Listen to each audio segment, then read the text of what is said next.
Hoje a gente vai falar sobre a queda do Banco Master. Sabe, aquela instituição que prometia lucros, assim, fora da curva? Pois é, vamos entender como tudo isso desmoronou e se tornou um dos maiores colapsos financeiros que o Brasil viu nos últimos tempos. E o final dessa história foi drástico. De um dia para o outro, o Banco Master simplesmente acabou. E o dono?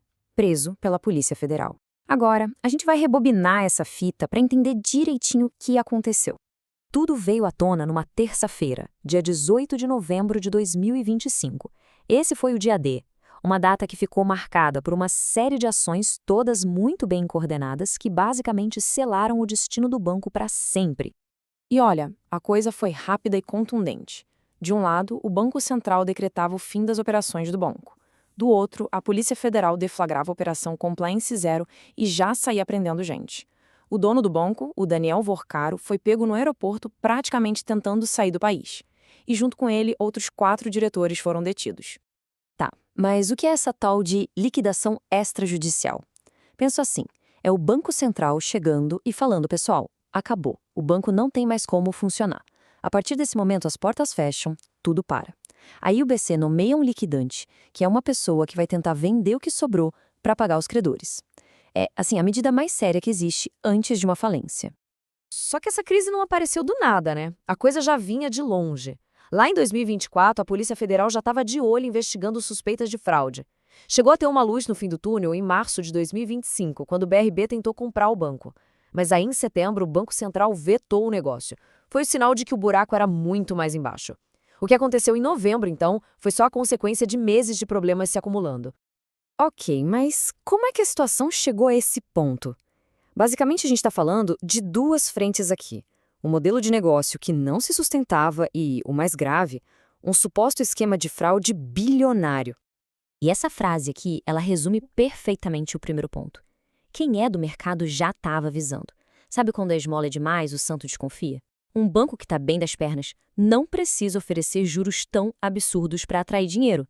O Mesh precisava, e isso era um sinal de alerta piscando em vermelho neon. Para ter uma ideia da diferença, olha só. Um banco normal, saudável, paga ali 105% do CDI. O Master ia muito, mas muito além. A conta simplesmente não fecha. Para conseguir pagar juros tão altos para os investidores, ele tinha que emprestar esse dinheiro a juros mais absurdos ainda. Era uma bola de neve de risco que, uma hora, ia explodir. E aí a gente chega na segunda parte do problema, a suspeita de fraude. O que seriam essas carteiras de crédito falsas? Imagina o seguinte, você inventa no papel que tem um monte de dívidas para receber, ativos que valem muito, só que eles não existem de verdade. É tipo uma maquiagem nos números para parecer que o banco está super saudável, quando na verdade ele está quebrado.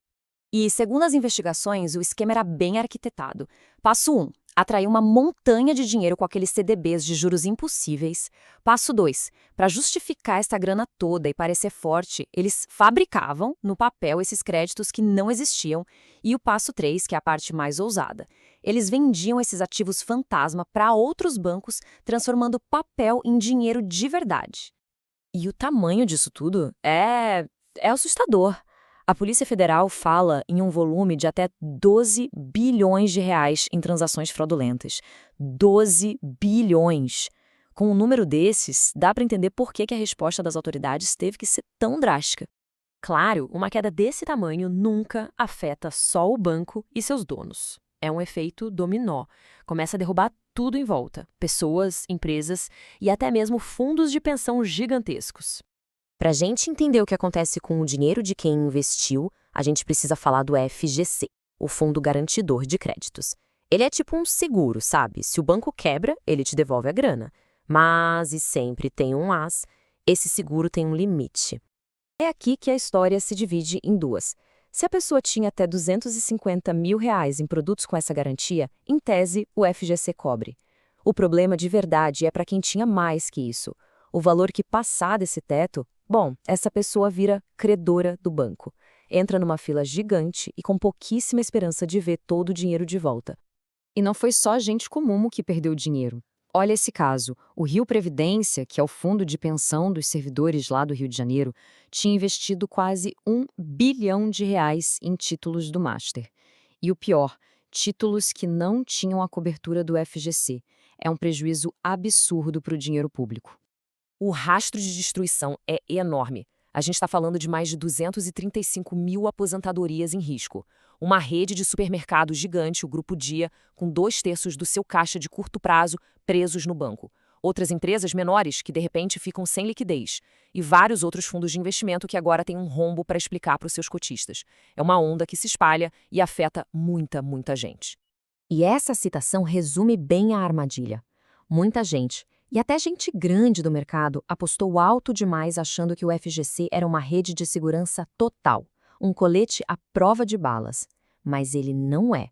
Ele é uma proteção importante sim, mas para um tipo específico de investidor e dentro daquele limite. Não é um passe livre para assumir qualquer risco. Bom, depois de ver tudo isso, fica a pergunta: o que a gente tira de lição? Porque a história do Banco Master é um caso de estudo sobre finanças, sobre risco e principalmente sobre governança. Dá para resumir em alguns pontos-chave. Primeiro, o básico do básico. Retorno alto significa risco alto, não tem mágica nem almoço grátis. Segundo, a tarefa de casa tem que ser feita. É preciso pesquisar, entender onde o dinheiro está sendo colocado, não só olhar a taxa bonita. Terceiro, a governança falhou feio, tanto no banco quanto em quem investiu nele. E por último, o FGC é importante, mas não é uma solução para tudo. Ele tem regras e limites bem definidos. E a gente termina com essa provocação para pensar. O caso do Banco Master é um lembrete, e um lembrete bem duro, de que a busca incessante por lucro fácil pode custar muito caro. Fica a pergunta no ar. No fim das contas, a promessa de ganhar mais rápido compensa o risco de perder tudo?